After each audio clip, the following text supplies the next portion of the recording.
Imagine a demonic parasite that makes you so hungry you will eat raw meat, garbage, and even boiling oil just to make the pain stop. But it never stops. Once infected, you have only hours before your body literally bursts open from the inside. This invisible monster is jumping from person to person across the city, and no weapons or magic can kill it. The story begins with a mentally unstable traveler approaching U.S. border control. An experienced officer instantly recognizes a junkie and hands him over to security. During the search, they find a strange little vial on him. When the cop rolls up the man's sleeve, he sees fresh needle marks. Ignoring the desperate pleas of the detainee, the officer opens the vial and freezes in horror at what he sees. The vial slips from his hand, releasing a swarm of insects that burst into the air, then violently burrow into the officer's body.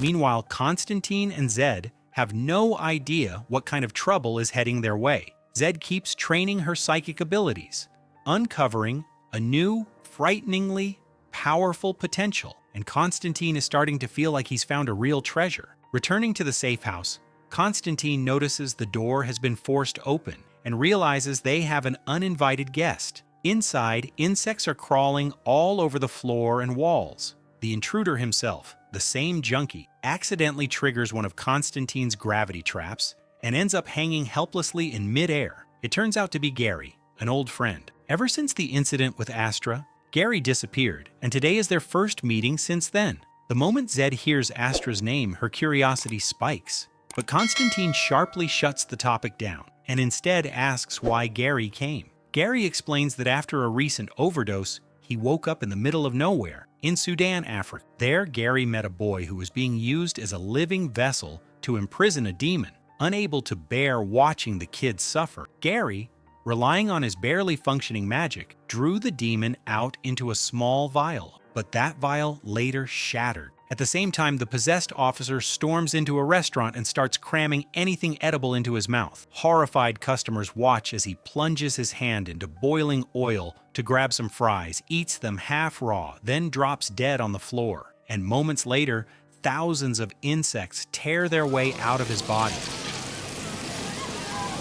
Realizing that Gary is the one who dragged the demon into the city, Constantine uses the Ring of Solomon to carve a magical sigil into a glass jar, preparing it as a new prison for the demon. Zed thinks Constantine is kindly helping Gary and not complaining, but to Constantine, Gary is a hopeless addict, someone who was once rich and privileged, but chose drugs and willingly destroyed his own life. As he says this out loud, Constantine's hands finish the work on the glass container. Now the only thing they're missing is the demon itself. Meanwhile, in a supermarket restroom, a woman is attacked by a swarm of bugs that crawl into her mouth and under her skin. Just like the first victim, she is seized by an animalistic hunger and throws herself at any food she can see. A security guard tries to stop her, and she viciously bites a chunk of flesh out of his arm. Both incidents instantly hit the news. Constantine concludes that this is a hunger demon and decides to handle it alone, firmly ordering Zed and Gary to stay at the base.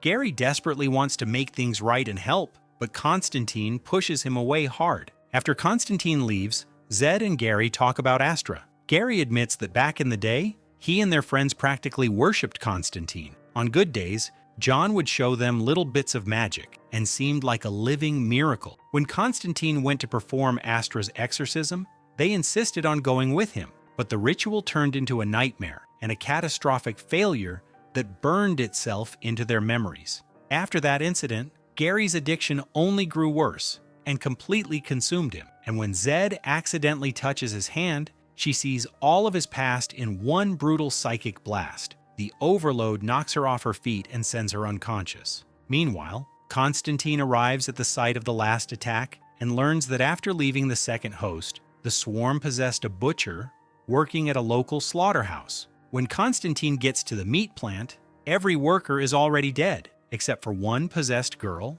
a butcher, gnawing on raw meat like a feral animal. Constantine quickly pulls out the glass jar and chants a long incantation, trying to seal the hunger demon, but the jar can't handle it and shatters. He's forced to run, buying himself only a little time by trapping the swarm inside the building. Constantine returns to Gary, trying to figure out how he ever managed to trap the demon in a vial in the first place, but Gary honestly has no idea how it worked. Fortunately, Zed's earlier touch left them with an important clue. The man she drew was a shaman. Constantine immediately goes to a shaman acquaintance asking him to help contact the figure from Zed's vision. The man doesn't know that shaman personally, but he can help Constantine see him if John drinks a powerful hallucinogenic brew.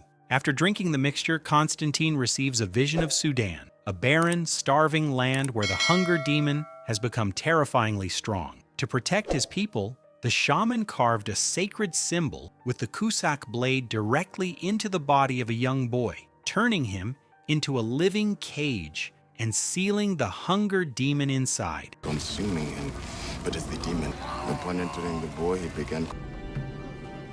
There's a plan. Later, the demon sensed growing dark forces in America, somehow dragged Gary there, and used his compassion as a key to escape the original host and make its way to the United States. Having learned the method of sealing, Constantine immediately sets out to retrieve the sacred Cusack blade. Torn apart by guilt, Gary stubbornly insists he has to go with him, and even uses Zed's psychic sensitivity against her, pushing her into another overload and fainting spell so he can slip away from the base. When Constantine comes back and doesn't find Gary, he assumes Gary relapsed and went chasing a fix instead of helping. And indeed, Constantine soon finds him being beaten half to death by drug dealers over an old unpaid debt. John drives them off, pulls Gary out of the mess, and takes him to a bar to pull himself together. After a couple of drinks, Gary confesses his deepest shame. When Astra was being dragged to hell, he was so terrified that he simply hid, instead of even trying to help. Constantine comforts him,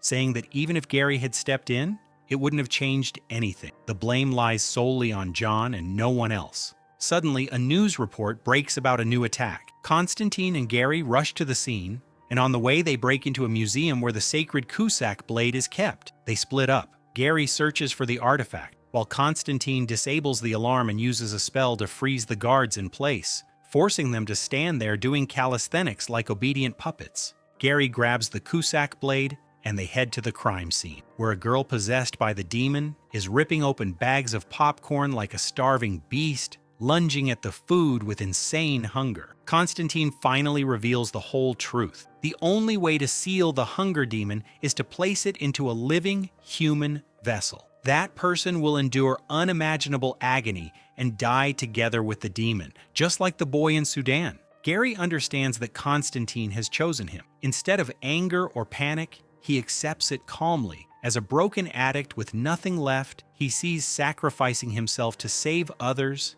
as his one chance at true redemption. Fighting through the pain, Constantine recites the sealing incantation, drawing the hunger demon into Gary's body, then carves the sacred Cusack symbols into his skin, turning his friend into a living prison for the monster.